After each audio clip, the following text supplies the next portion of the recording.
नमस्कार, मैं अमृतेश सिंह आपका विजन इंडिया के डिजिटल प्लेटफॉर्म पे हार्दिक स्वागत और अभिनंदन करता हूं।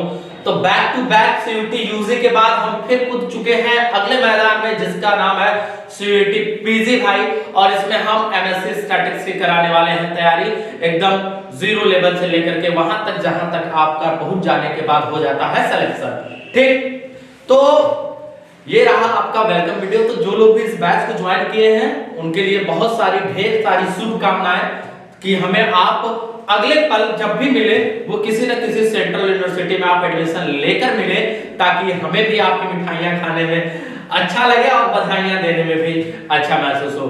तो बहुत बहुत बधाइयां, फिर से बधाइयां कि आप हमारे बैच को ज्वाइन किया और हमारे ऊपर विजन इंडिया क्लासेस के ऊपर ट्रस्ट किया। और विजन डीजी के बारे में आप अपने फ्रेंडों को बताइए, सारे लोग को बताइए। तो भाई जैसा कि एमएससी स्टैटिक्स की अगर मैं बात करूं तो इसमें जो सिलेबस है, एक आपका स्टैटिक्स से पूछेगा, मतलब दो पोर्शन पूछते हैं, एक मैथमेटिकल पूछता है और एक स्टैटिकल पूछता है। मतलब एक मैथमेटिक्स के कुछ रहेंगे चैप्टर, कुछ स्टैटिक्स के रहेंगे।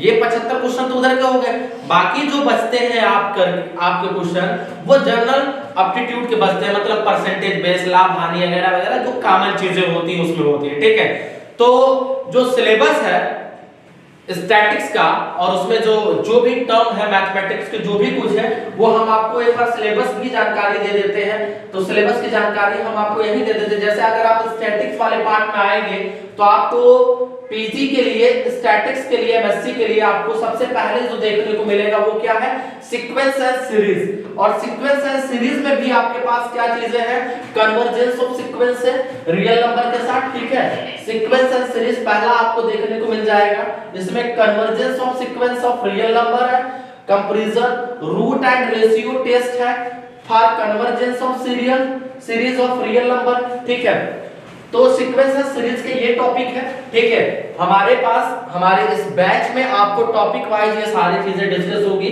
आपको राजीव सर पढ़ाएंगे, ठीक है, और साथ ही साथ आपको विवेक सर पढ़ाएंगे। ठीक, ये दोनों लोग बीएचयू से ही हैं, एमएससी स्टैटिक्स डिपार्टमेंट से, एक कंप्यूटिंग से है, एक स्टैटिक कंप्यूटिंग डिपार्टमेंट से है, और एक सर जो आपके विवेक सर है वो स्टैटिक्स कोर सब्जेक्ट से है। ठीक है, और कुछ बची हुई चीजें जो होंगी वो हम आपको पढ़ाएंगे। ठीक, तो ये चीजें थी।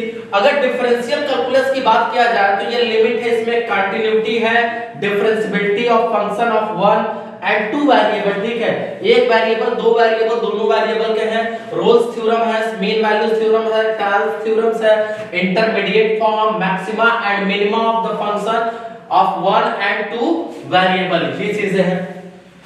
बिल्कुल भाई, सिलेबस वाइज हम लोग बात करेंगे, कुछ बातें इधर उधर की नहीं, जो सिलेबस में सब पढ़ाया जाएगा, प्लस ऐसे ट्रिक भी बताए जाएंगे जिससे आपका कम समय में आंसर आ जाए और आप सेलेक्ट हो जाएं। ठीक है, और कही जाए तो हमारे बैच की फीस भी उतनी ज्यादा नहीं है। ठीक है, 2-4 एग रोल का दाम मिला लीजिए तो उतना ही है हमारे बैच का फीस, तो बेहद आसानी से आप ले सकते हैं। इंटीग्रल कैलकुलस में अगर देखा जाए तो fundamental theorem of integral calculus है, डबल एंड ट्रिपल इंटीग्रल है। ठीक है, जैसे नाग बाबा ऐसे 3 बार लग जाते हैं, दैट इज ट्रिपल इंटीग्रल।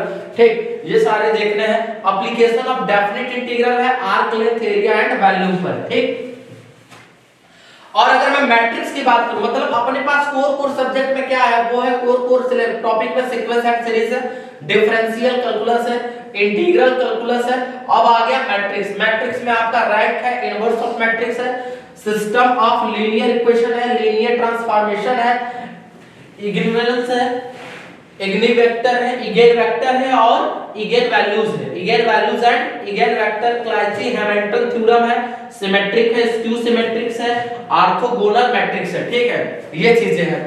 तो ये आपका रहा sequence and series, differential calculus, integral calculus, matrix. और आगे जो है वो आगे आपके पास क्या है, डिफरेंशियल इक्वेशन। ठीक है, डिफरेंशियल इक्वेशन में अगर मैं बात करूं तो आपके पास ऑर्डिनरी डिफरेंशियल इक्वेशन है। ठीक, आप first order of y fxy और linear differential equation of second order with constant coefficient. ठीक, स्टैटिक्स प्रोबेबिलिटी की बात करूं तो axiomatic definition of probability and properties, conditional probability of multiplication rule, theorem of total probability, Bayes theorem and independence of event. ये चीज है आपके पास। Random variable की बात करूं तो इसमें प्रोबेबिलिटी मास फंक्शन, ठीक है, PMF, probability density function, PDF and commutative distribution function, CDF. Distribution of function of random variable है, मैथमेटिकल एक्सपेक्टेशन मोमेंट है, मोमेंट जनरेटिंग फंक्शन भी है और चार्ट्स इनइक्वालिटीज भी है, ठीक है, नॉमिनल चार्ट्स इनइक्वालिटीज। ठीक, आगे अगर स्टैंडर्ड डिस्ट्रीब्यूशन में बात करें तो डिस्ट्रीब्यूशन ध्यान रखना है, इससे मतलब कि मैक्सिमम क्वेश्चन मतलब कि चीजें यहां से जरूर पूछती है 10 नंबर की। क्या है ये? बायनोमियल है, नेगेटिव बायनोमियल है, जियोमेट्रिक है, पॉइसन रेशियो, पॉइसन है, हाइपर जियोमेट्रिक है, यूनिफॉर्म एक्सपोनेंशियल है, गामा है, बीटा है, नॉर्मल डिस्ट्रीब्यूशन है, Poisson and normal approximation of binomial distribution, ये चीजें हैं, ठीक है। तो ये स्टैंडर्ड डिस्ट्रीब्यूशन था। इसके बाद अपने पास जो आ जाएगा वो आएगा ज्वाइंट डिस्ट्रीब्यूशन। ज्वाइंट डिस्ट्रीब्यूशन में अगर देखा जाए तो ज्वाइंट डिस्ट्रीब्यूशन में क्या है, तो ज्वाइंट डिस्ट्रीब्यूशन की अगर सर हम बात करें तो ज्वाइंट डिस्ट्रीब्यूशन में अपने पास क्या है, वो है ज्वाइंट है, मार्जिनल है, कंडीशनल डिस्ट्रीब्यूशन है, ज्वाइंट है, मार्जिनल है, कंडीशनल डिस्ट्रीब्यूशन है, distribution of function of a random variable है, प्रोडक्ट मोमेंट है, कोरिलेशन, सैंपल, लीनियर रिग्रेशन भी है, साथ ही साथ इंडिपेंडेंस ऑफ रैंडम वेरिएबल है। सैंपलिंग डिस्ट्रीब्यूशन में चाई, सैंपलिंग डिस्ट्रीब्यूशन में आपके पास चाई स्क्वायर है, टी एंड एफ डिस्ट्रीब्यूशन है एंड उसकी प्रॉपर्टी है। लिमिट थ्योरम की बात करें तो weak law of large number है, ठीक है, सेंटर लिमिट ऑफ थ्योरम है, IID with finite variance case only है।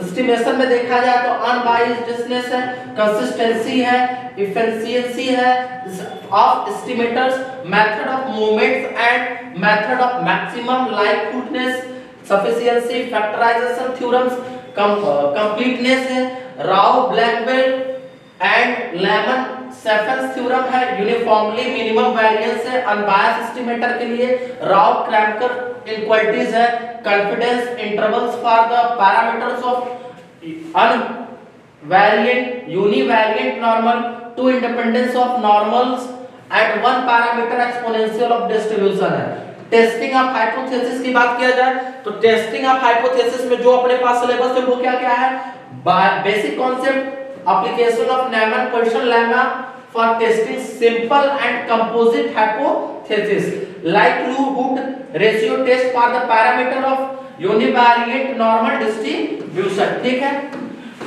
तो ये अपना सिलेबस था, ठीक है, किसके लिए, एमएससी के लिए, स्टैटिक्स के लिए, ठीक है, सीयूटी का ये सिलेबस है। इसके बाद फिर जनरल एप्टीट्यूड होता है, बेसिकली अपने जो 75 क्वेश्चन है वो सेम यहीं से आने वाले हैं, ठीक है। और हम लोग एक एक टॉपिक को अच्छे से पढ़ते चलेंगे और उसके हर एक चीजों को देखते चलेंगे, साथ ही साथ न्यूमेरिकल विद प्रैक्टिस सेट इस बैच में आपको मिलेगा, ठीक है। बैच को ज्वाइन करने का बेहद आसान तरीका है, आप कुछ मत करिए, आपको सिंपल जाना है प्ले स्टोर पे, सर्च करना है विजन डीजी। क्या सर्च करना है आपको, you have to search that vision DG. जैसे ही आप विजन डीजी सर्च करेंगे वहां पर हमारे चैनल का जो होता है, मतलब हमारे कोचिंग का लोगो टाइप का ओपन हो जाएगा, वो वाला विजन डीजी, उसे आप डाउनलोड करिए, बैच आप परचेज करिए और कंटिन्यू वीडियो को देखिए, उसमें जो लाइव सेशन है लाइव सेशन अटेंड करिए, मॉक टेस्ट दीजिए, टेस्ट दीजिए, मंथली टेस्ट दीजिए और अपने परफॉर्मेंस को आप जज करिए। और साथ ही साथ इस बैच के बारे में बहुत सारे लोग को, आपके जितने भी मित्र हैं उनको सजेस्ट करिए कि एक बार वो आए, देखें, अगर चीजें पसंद आती हैं तो अच्छी बात है, देखने में क्या ही जाता है, ठीक है, देखने का तो कोई पैसा लग नहीं रहा। तो बहुत बहुत ढेर सारी शुभकामनाएं आपके पास, ठीक है, आपके साथ बहुत सारी ढेर शुभकामनाएं। जिन्होंने बैच ज्वाइन कर लिया है वो भी शेयर करने का काम करें, जो नहीं कर पाए हैं YouTube पे जो ये वीडियो देख रहे हैं, जो ऐप पे न देख करके YouTube पे देख रहे हैं, वो और अपने दोस्तों को शेयर करें, ठीक है। तो चलिए, बहुत बहुत शुभकामनाएं। आपका ये जो सफर है 3-4 महीने का हमारे साथ, वो बहुत ही यादगार है और आप अच्छी यूनिवर्सिटी में एडमिशन लें, साथ ही साथ खुद का नाम रोशन करें, हमारा भी करें और अपने गांव और अपने माँ बाप का भी नाम रोशन करें। तब के लिए जय हिंद।